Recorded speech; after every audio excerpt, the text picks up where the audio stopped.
Now, Kenya continues to rely heavily on imported sugar to supply the high demand for the sweetener, with imports increasing by more than 100% last month compared to the corresponding period last year. The sharp increase was attributed to low table sugar imports in 2018 due to huge stocks of cheap duty-free sugar in the preceding year. But as Lillian Carey reports, the local sugar sector continues to struggle to stay afloat, with production dropping significantly following poor performance by most public-owned sugar mills. According to the latest data from the Sugar Directorate, total sugar imports in March 2019 were 49,466 tons compared to 17,555 tons imported in the same period last year.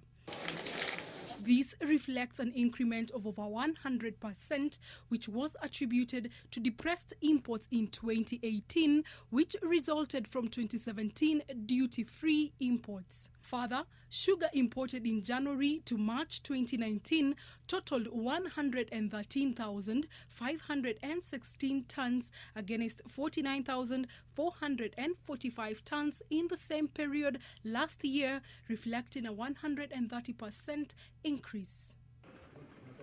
Okay. Uganda continues to take monopoly of being the only East African country supplying Kenya with sugar by supplying 7,360 tons. Member states of the Common Market for Eastern and Southern Africa, COMESA, supplied Kenya with 32,961 tons last month, while those from the rest of the world stood at 5,646 tons.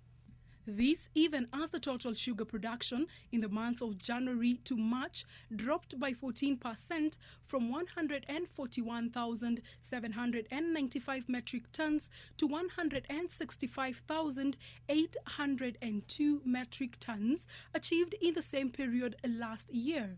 This was attributed to reduced performance in Nzoia, South Nyanza and West Kenya sugar factories and continued closure of Mumias and Kwale International Sugar Companies.